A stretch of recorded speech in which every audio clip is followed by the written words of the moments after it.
being recorded. Hello, world. Good morning. Welcome to Michelle Hoffman's Liner Notes. The liner notes are the insight that artists or curators offer into what is really going on at the time of creation of some masterpiece work of art, be it painting, sculpture, writing a book, or even just sculpting yourself. And the liner notes tell you a little bit about what inspired whatever recording is to be what it is. And I'm always interested in knowing what was really going on in the artist's life at that time and what was going on in the world. Michelle Hoffman's liner notes is imperative insight and curated wisdom that you need to inspire you to unblock your potential. In a changing world, you can find your unique path to create balance and enjoy an abundant life with all the resources you need. I'm Michelle Hoffman. I help new and seasoned managers develop high-performing teams to achieve both personal and professional goals. Discover how I can help you and your company succeed at lightthesparklady@gmail.com. It's lightthesparklady@gmail.com. Today, we get to meet Amy Carpenter. Amy is the #1 best-selling author of Be Strong, Be Wise in the Age of Me Too. Amy talks about sexual safety education and self-awareness and how it increases safety and empowers the individual. If you can stay till the end of this, I think we'll run about 30 minutes on this recording. If you stay to the end, then we would love to share our gifts with you of not only our book so that you'll have all the information and tools that we could give you in one solid piece of artwork, our books, but also a way to contact us if we can help you unblock your potential and increase your safety and feel empowered. Amy, welcome to Michelle Hoffman's Liner Notes. Oh, thank you so much, Michelle. I'm really excited to be here. Thank Very you. honored. Yeah. Tell us a little bit about how you got to becoming a best-selling author of Be Strong, Be Wise in the Age of Me Too. And, what brought you here and what are you doing with this valuable content? So great question. So as part of the book, I'm also working with young people teaching sexual safety education. So most of the people that I work with are in the last couple of years of high school or in the first couple of years of college. And the book and the safety ed program are really about equipping each individual with the internal self-awareness, confidence, and awareness of the safety tools, I call them, that help ensure safety, that help lower risk, that help increase healthy relationships. So that's my goal. That is what the book is about and has led to the safety ed program.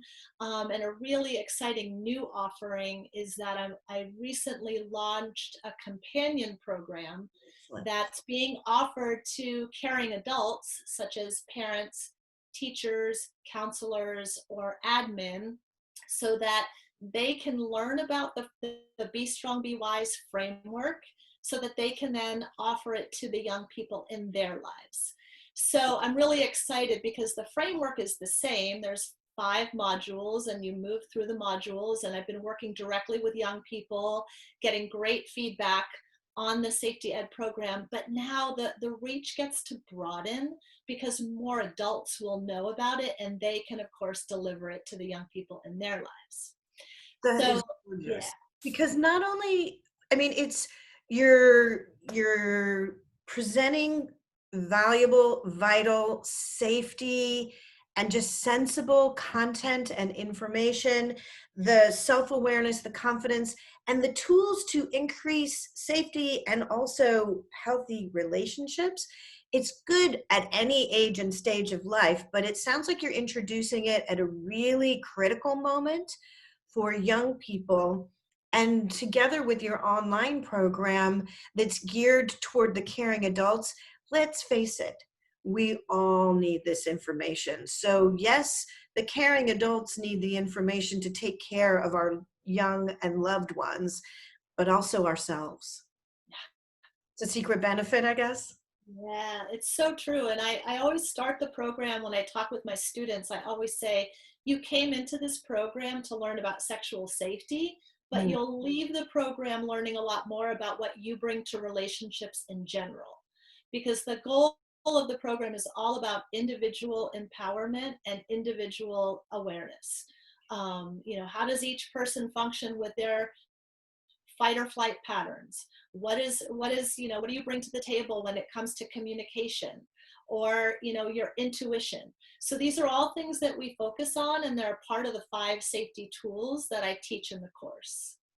So with these 5 safety tools, it actually sounds like people are attracted to the program for very real, legitimate reasons so that we can live our lives and learn and build relationships. But it sounds like there's so much more that we actually get out of the program once we're into it. How did you find yourself drawn to this? Yeah, great question. I'm a survivor myself. I have my own assault story from childhood, and I did a lot of healing work around it. And I actually went into, when I studied, when I got my graduate degree, I did my thesis in clinical studies on trauma and recovery, and then went into private practice as a psychotherapist. And I've been in private practice for about 20 years. And throughout my whole practice, I've worked with assault survivors. So it's been in my wheelhouse all through my career.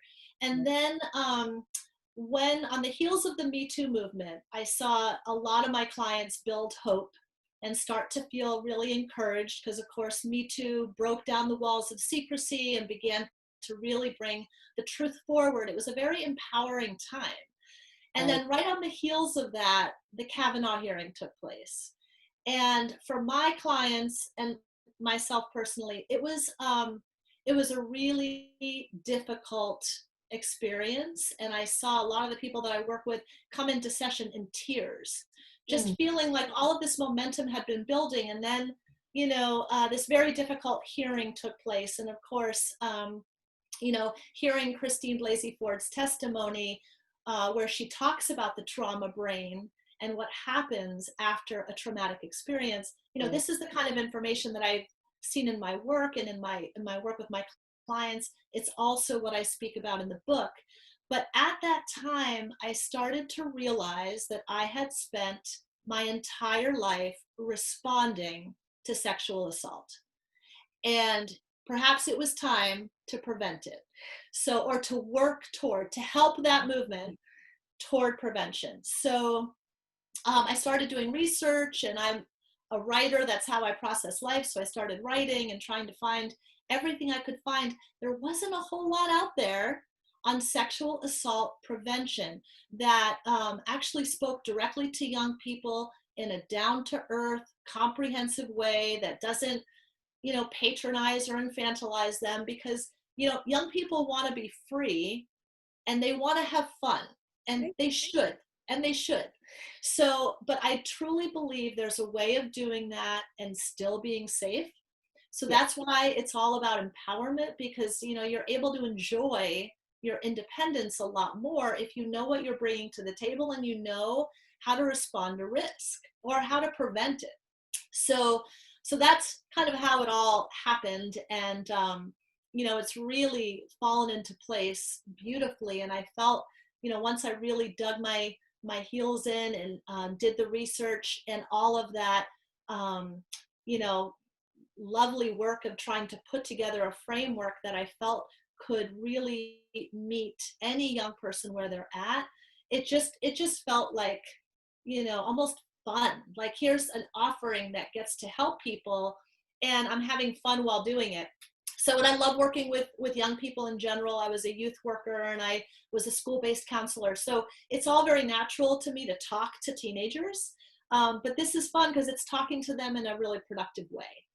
What an So incredible, incredible gift to the whole world that you were able to take a situation and evaluate what you learned from it. Then you went and got advanced degrees in education to support all of that knowledge and experience that you have, that then you went on to share with people as a psychotherapist, as a professional, as a woman, as a friend, as a person, to really, like you were saying, dig your heels in and embrace and support that entire scenario of people and just embrace all the people who have had a similar experience.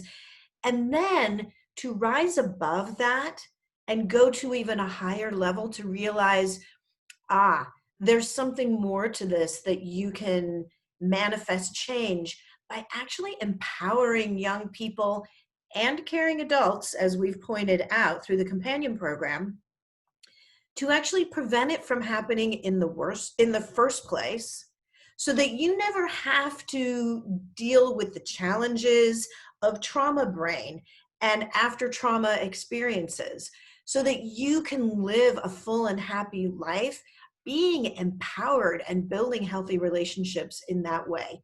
What a gift you bring to people.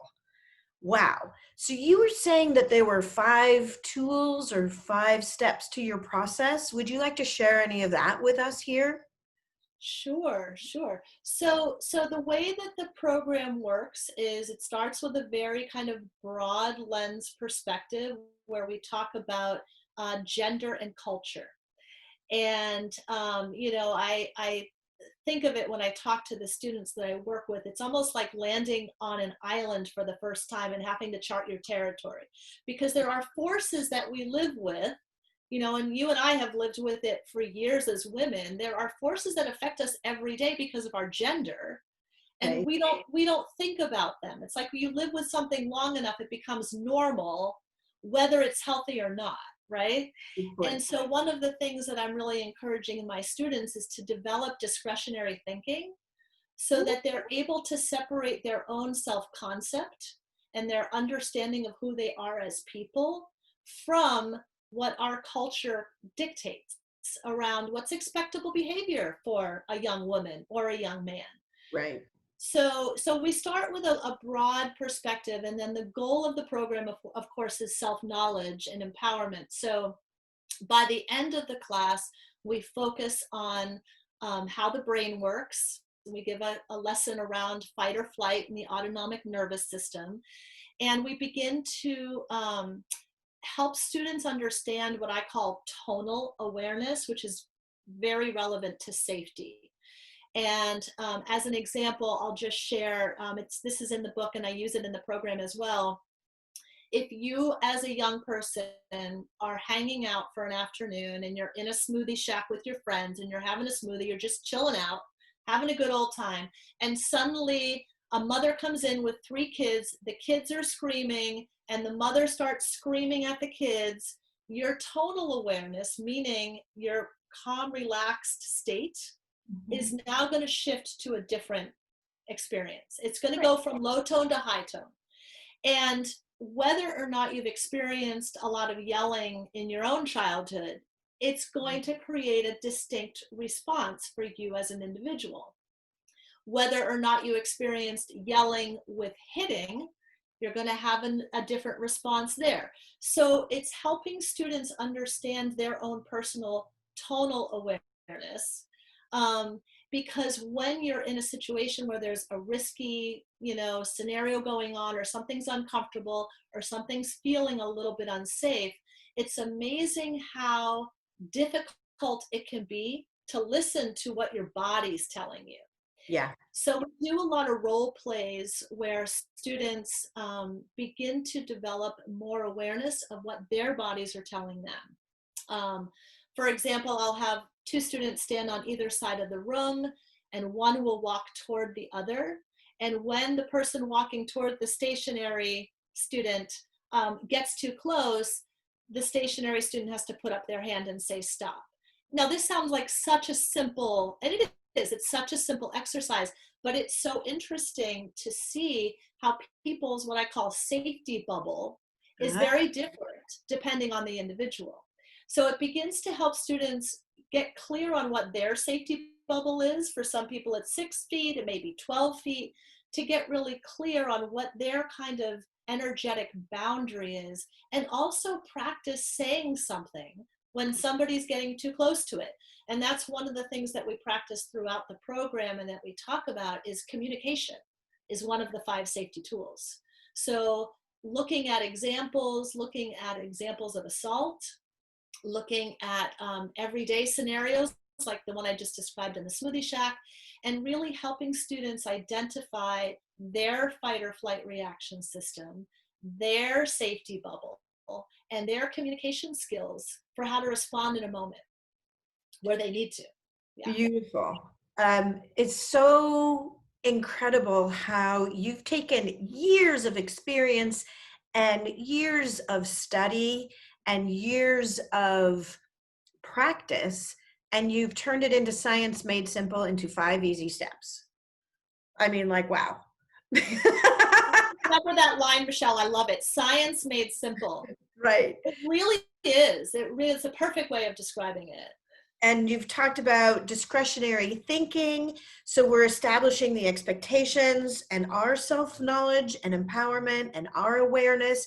And more than that, it's the tonal awareness of how when our environment changes, whether it's in our control or out of our control, how do we bring ourselves back to self-awareness and then communicate what we really need in that moment. And you have to have incredible confidence to be able to integrate all of that information so quickly and be competent and confident enough and skilled enough to know that what your next step that you're about to take is the right next step that will protect you and allow you to continue on with your life as you want it to be. And you're right, these are things that we are not traditionally taught, not at home, not at school, not in the workplace, not with our friends. So you've actually created a program that changes all of that in a really caring, loving, fun, simple way. Bravo. What other skills or stories can you share with us so that we have an idea of how this works? Yeah, well, thank you for saying all of that too, because I feel as though the fun component especially needs to be part of it. So, we'll joke around and try and have very laid back, casual conversation because it's important to create comfort. This Mhm. is this is a subject matter that we don't talk about. It creates a lot of fear. I talk about fear as the inflatable balloon. It can go from 0 to 60 in a second. Yeah. But with these tools, when you have communication skills, when you're aware of what your gut instinct is telling you in a moment, when you are aware of what your people perception is telling you in a moment, these are all the 5 tools. When you're able to cultivate affect manipulation, which is another one of the tools I often have to explain, it basically is like look tough even if you don't feel tough. And there's a lot of times that very simple step could literally save your life. If you are walking down a street and there's a bunch of people following you and maybe they're making cat calls and they're saying inappropriate things and you get really tough and you turn around and yell at that group of people, I'm going to call the police if you keep following me, so back off. That sends a message. You're messing with the wrong woman. This is not your day. So, this I'm going to take measures that I need to take. You could be scared to death inside and Right. still have that response. So, there's tools that people can use, and it's not a language that we have yet. Sexual safety is not a language we have. Personally, in my opinion, we're doing a disservice to our kids not to have, a protocol in place for keeping them safe. We're very concerned about sending them to the best schools and letting them have the best experiences Well, this is part of it. Safety has to be part of it.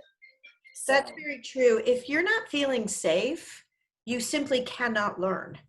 So you could save up money your entire life to send your kids to I mean, oh my God, it takes a whole lifetime to help prepare a child to get into the best school that's right for them, where they can help figure out what their passion is, what their skill set, and what they can do to earn a living on their own. It's literally a parent's lifetime that they prepare and save money.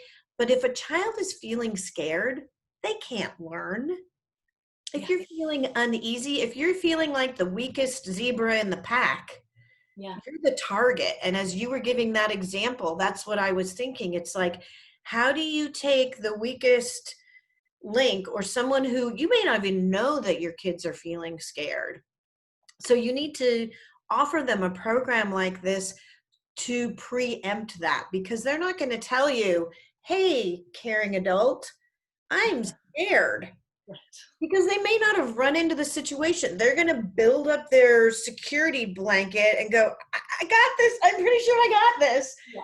Yeah. But they don't got this until they know that they have the tools. So even if they are frightened inside and their brain is going to a mile a minute of, oh my God, I'm feeling like I'm at risk and I'm the target, how do you get the courage and the fierceness and the confidence to appropriately respond if you haven't been given that opportunity in a safe environment where it's nice and calm and you have something to refer back to go, oh, this is the exercise we practiced with Amy Carpenter. I know what to do. Yeah. Because we're not given that. Right. And it's interesting that you talked about the zebra in the herd, because one of the chapters focuses on what I call herd consciousness. Mhm. And this is where it's actually taking what's very natural to young people in their life stage, which is peer relationships. You know, Right. peer relationships are super, and we know that as parents, peer relationships are so important for young people. Well, that's a real positive when it comes to safety. So how do they use those relationships to make sure everybody in the herd stays safe? And there's a lot of action steps that can happen to make sure that any kind of risky situation is prevented. Very minor steps can go Right. a long. So, what happens if we don't prepare our children or ourselves for this kind of thing? What are the obstacles or challenges that people could be running into if we don't have a program or a process or someone like you in place at schools, in the workplace, through nonprofit organizations or associations or clubs that we're involved in? Because I see where your program could be appropriate pretty much everywhere. But what happens when we don't have somebody like you to refer to or to teach us this kind of thing? Well, I mean, I think that there are prevention programs in place. I haven't seen one that has quite this level of comprehension and focus on the individual. So I think that it's unique in that regard. But I don't need to tell you, assault is like at epidemic proportions now in our country. There's an assault every 92 seconds. Oh my God. And half of victims are between the ages of 18 and 34. And college freshmen are much more likely to be victims than college seniors. So we are doing our young people a disservice if we send them off to college and they aren't prepared to keep themselves safe. Rape on college campuses is like in the news every week. What are we doing about it? So I do feel like it will lower assault rates. If we have prevention protocol in place, it will lower assault rates. It will begin to cultivate language. It will begin to lower fear, because anything that we have no control of, we tend to create a lot of fear around. And then the more fear we have, the less likely we are to talk about it. So it's kind of a vicious cycle. So I just think that it's a win-win-win across the board, because there's so many factors that are getting in the way right now, that if we just approach it with a bit more ease and comfort and not make it such a, horrible thing to talk about. It's like young people are fully capable. When I talk to my students, they all say, I thought I knew a lot about this subject Mm. until I took your class, and I realized, like, there's a lot I didn't know. And it's because it's a part of our conversation, but not in a constructive way. Right. It's a very much a he said, she said environment when it comes to sexual assault. So we think we've got this. We think we understand it because we're aware of it. We feel like we've had the conversation with our friends, with our family, with our peers, with our colleagues. But in fact, we may not have actually had the constructive parts of the conversation that need to take place to actually be prepared. So we think we can do it on our own, but in fact, until you have the education, you may not be prepared appropriately. Is that what you're saying? Well, I am not, I don't want to speak to anybody's level of preparedness, but in the young people I've worked with, and I've worked with young people for 20 plus years, I would say in general, young people are not prepared to prevent sexual assault in the ways that they could if they could take this course or something like it, where they learn about themselves and what they bring to the table. And they learn about our culture, and they learn about, peer relationships and how to keep each other safe. Right. Um, so, and it's a very, like I said earlier with the he said, she said, a lot of times assault gets talked about a lot, right? For example, if there's, and we've had this in our community here recently, there's a number of assaults that take place, say, at a high school, and all the students either gang up against the victim, and victim blaming is a huge obstacle to safety, Yep. or they gang up against the offender, and it becomes this huge school-wide rift. Meanwhile, nobody's learning anything Right. about how to keep themselves safe. They're just reacting. Sexual assault is such a reactionary thing, and there's reason for that. I've experienced myself. I know that there's a lot of reactivity to it, but we've got to step back from that to get to the knowledge that helps kids stay safe.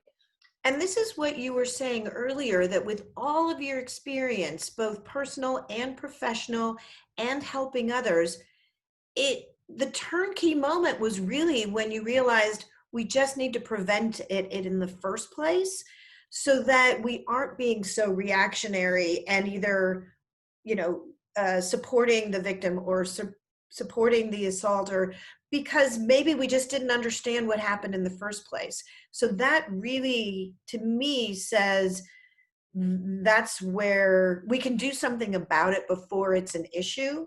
Then you almost obligated. It seems compulsory that we do something about it before it's an issue. You How know, do it's people know when it's time? What's the trigger to say, okay, I think I can do this on my own, but really I'm probably not going to be able to do it as quickly or as efficiently or as effectively. Um, and so what's the trigger for someone to know when it's time to reach out to you or someone like you, Amy? Yeah. So I want to speak to something that you said just a minute ago, because I thought it was so important, and I'll answer that too. But one really important thing to say in an interview like this is that assault is never ever the fault of the victim, Okay. and it's a very nuanced conversation when we start to talk about prevention, because there are assaults where prevention tactics may not work, right? I would argue that a lot of assaults, at least I've heard of hundreds of cases in my own practice, a lot of assaults are preventable. Even so, it is not the victim's responsibility. It's the victim's responsibility to keep themselves safe as much as they can, but it's the offender's fault every single time. So we have to bring that awareness into the conversation, because victim blaming is such a huge Yeah. obstacle to Yeah. sexual safety. And I see it all the time, where she asked for it, she was wearing a short skirt. And this is internalized sexism, by the way. You and I know this, right? So you start hearing those internal voices, that's a block to you accessing, your executive functioning brain, using your safety tools, and moving forward with your empowered self, like using your boundaries and using your voice. But these forces are real, and they're subtle, and they're nuanced. And so it's an important aspect to safety. In regards to your question, I think that, when you are feeling apprehensive, whether it be as a young person yourself, and I've worked with a lot of students who were literally begging their faculty at their high school and at their college, please do something about this. Right. Give us something. So students are ready for the information. I mean, young people today have been on social media since they were in diapers. They can handle talking about hard things. It's us adults that get so squeamish about it.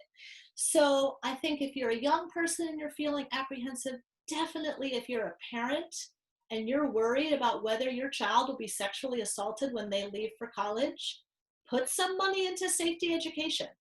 You're spending enough money on college education, put some money into safety education. It's as important. And you said something earlier, Michelle, and I caught it, and it was so profound. You meant to say it's the first case, but you said the worst case, Yeah. and then you changed it. But that's so true, because the first case of assault is the worst case of assault. That's what assault has, massive implications on functioning, on life force energy, on ability to feel confident in the world. So the first case is the worst case. You don't want the first case to happen. So I just think that, anytime there's fear, or like, are we ready? Are we, safe enough? Don't even hesitate, because the confidence that you get at the end is worth it. We want our kids to have everything they can have. Safety education is part of that.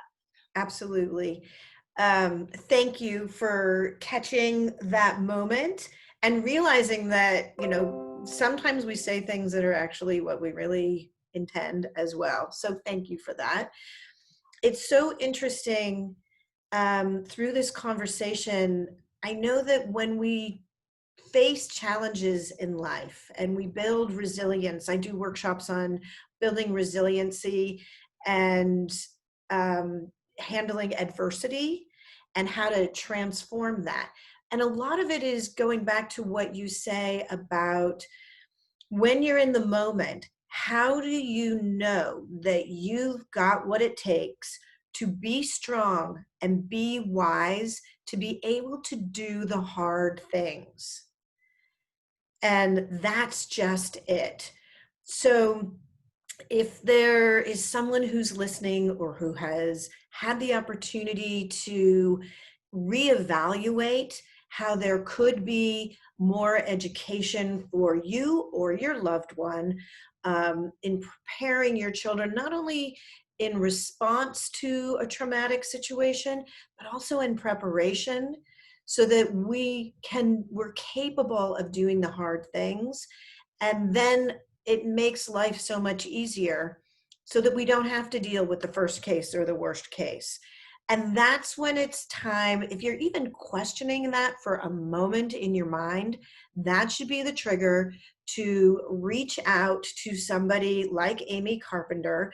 And you can reach Amy at amycarpenter458@gmail.com, or go right to her website, where she is offering a free copy of Be Strong, Be Wise in the Age of Me Too.